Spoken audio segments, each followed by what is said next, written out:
Tiff, it's your first video. Why are you embarrassing yourself like this? It's not good for you. Well, you'll get used to it. The first video on my channel I didn't really want to make about something from my childhood because, let's just face it, nothing from my childhood was great. But instead of seeing a therapist, I'm going to share it with you guys. I hope you enjoy it. So this story goes all the way back to 4th grade during my innocent years. I was very quiet and literally never spoke because I was a weird anime weeb and no one liked that back in the day. Not to mention that I was a tomboy and the two things just did not mix. And I was considered an outsider. I was always picked last for sports as well, and you know, I think you guys get the gist of it. I was really into horror movies from an early age as well. I never really got into the light reading. I was always reading big thick books, especially the big Harry Potter books that literally no one in middle school or elementary school read, and I was the only one that read them. That got me labeled as a nerd pretty quick, which back in my day, yet again, it wasn't a good thing to be called. So when the topic of scary storytelling came up, I was completely hyped, which confused a lot of my classmates.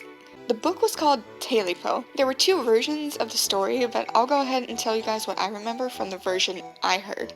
There was once an old man living in a cabin out in the woods. He didn't have any real neighbors to speak of. He just lived out in the woods with his 3 hunting dogs in his lonesome little cabin. He wore plain old clothes and was bald on top. He had a big, bushy gray beard that hung down to his chest. All the grease from the day's work and the day's meals seemed to gather in that beard. The old man rarely washed, and when he did, he only did enough so all the grease would drip to the bottom of his beard. Weigh it down, keep it from blowing in the wind. The old man was kind of a mean-spirited fella, and he didn't like people all too well, so he tried to stay away from them as much as possible. Everything he needed he usually got from the woods. He got his water for drinking and washing from a nearby river, and he'd get his meals with his rifle and 3 dogs. Besides disliking people, there wasn't much else to the old git aside from his big appetite. He loved to eat, and since hunting was how he ate, he loved to hunt. He loved venison and rabbit. A wild bird was okay now and then, but you know those little chicken nuggets like you get at McDonald's? Yeah, this old man loved something called skunk nuggets. I know what you're thinking, but they're actually pretty good even though you have to cook them outside. But on one cold, dark night, the old man came back home with his dogs empty-handed. It had been chilly that day, and game had been all but completely absent. The old man grumbled and cursed quietly under his breath since he knew he was going to have to go to bed hungry that night, and he didn't like going to bed hungry. But he couldn't really do anything else, so he started to get ready for bed. As he started to do that, though, the old man started to hear a queer scratching noise. The old man looked around, trying to find the source of it. A strange kind of scraping sound, like claws on wood. The old man looked around until he bumped into something thick, something hairy. But the old man looked up to see the queerest sight.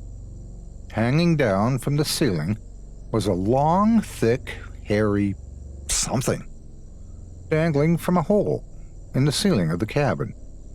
It wasn't long before the old man figured out that the hole was the source of the scratching, and that he was looking at a tail. The thing hanging in the middle of the room was a long, hairy tail dangling from a creature that was trying to force its way in through the roof. The old man didn't think twice. He grabbed his hunting knife and in one movement severed the tail from the creature on the cabin's roof. The old man heard a screech come out of the creature, such a god-awful screech that it shook the whole cabin.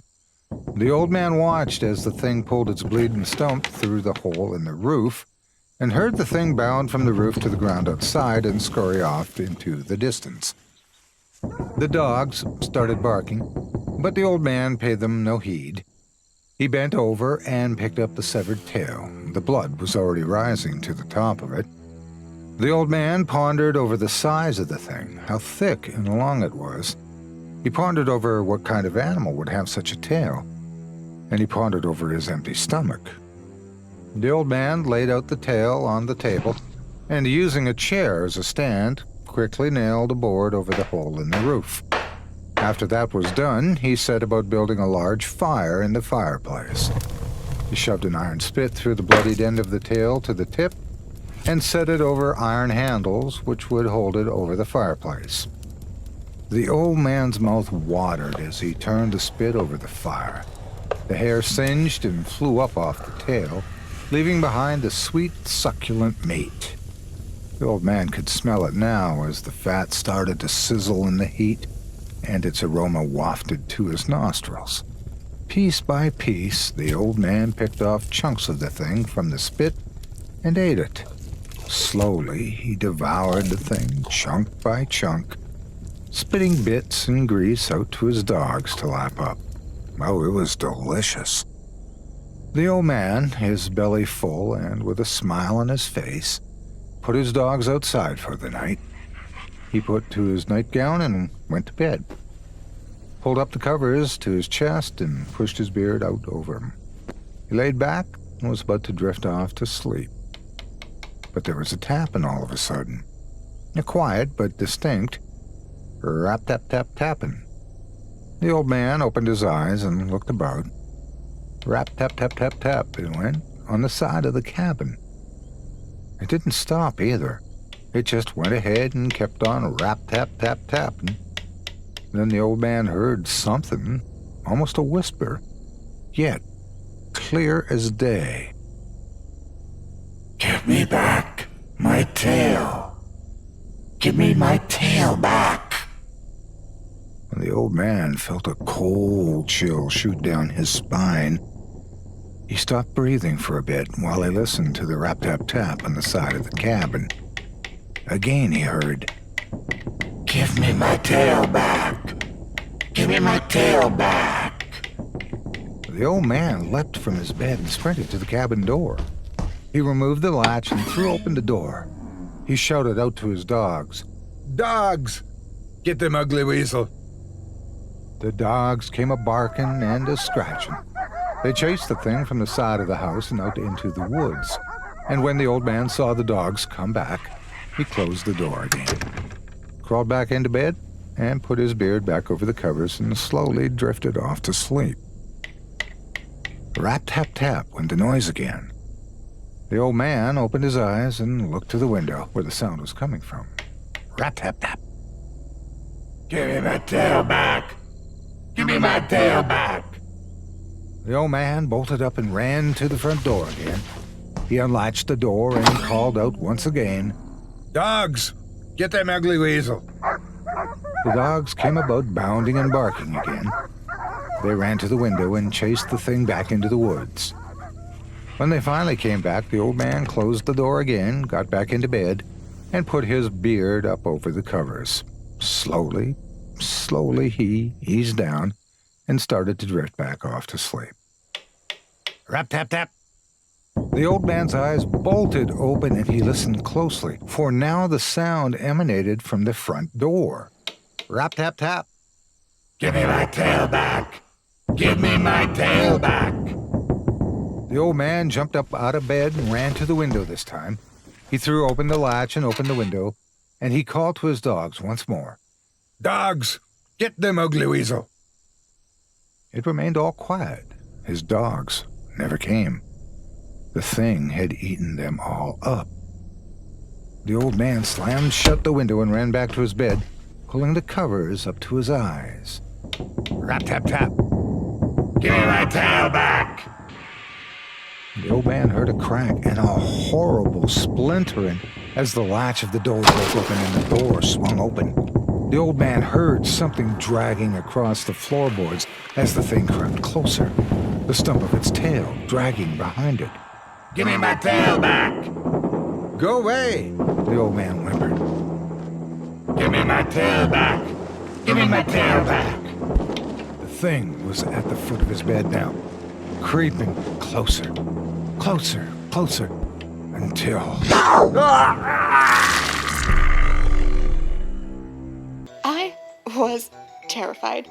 When I got home, I couldn't sleep when it was finally my bedtime, and I couldn't let my feet reach down in the bed because I was afraid that Tiffa was gonna grab me and eat me just like the old man in the story. I cried and cried until finally my stepmom and my dad came into the room because I was begging for them so much. They told me to explain what was going on, and I told them, and then in the middle of the night when all this was going on, they called up my teacher, but there was of course no answer, and since it was the weekend, they couldn't just go up to the school the next day.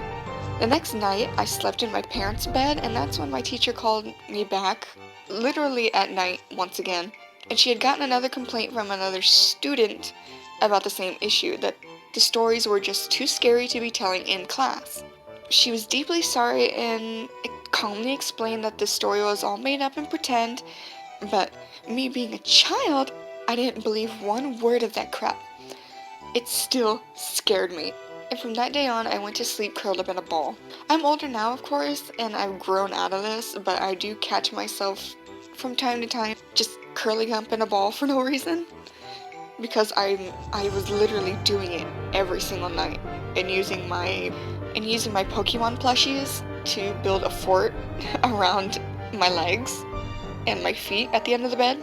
The next school day only made it worse. Somehow it leaked out that I was terrified of this story, and so when another scary story time popped up, there was this one kid that kept teasing me and taunting me. Oh, by the way, yeah, even though she was specifically told not to be telling these stories anymore, she kept telling them.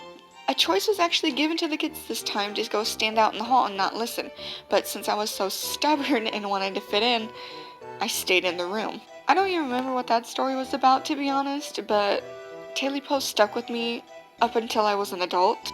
Wow, you let a children's story affect you that much? Well, I didn't exactly mean to. I was a kid and I had literally no concept of real and not real because it just scared the crap out of me. I'm not sure if any of you can relate to this kind of thing, but if you can, go ahead and let me know down in the comments below. Alright guys, that wraps it up for this video. I want to give a huge shout out to my friend Lewis for recording some lines for me. He's never done anything like this, and neither have I. This is my first video ever, and it took me quite a while because I do not have any kind of tablet, any kind of drawing tablet. I am currently doing everything on my laptop, which includes editing and just about everything else you can think of. But if you guys enjoyed the video, I would appreciate it if you left a like and comment down below. Subscribing would be awesome. Not to mention, I have a little thing going on. I think my channel is a little too new to be doing this. But as you can probably tell, I am cosplaying as a certain Resident Evil character. You all have the opportunity to comment below on who you think it is. I think it's pretty obvious. I will then add your name to a raffle and randomly select one winner for a free sketch. If that sounds interesting, let me know. If no one comments, we'll try again next time. Alright, you guys, thanks so much for watching, and I'll see you next time.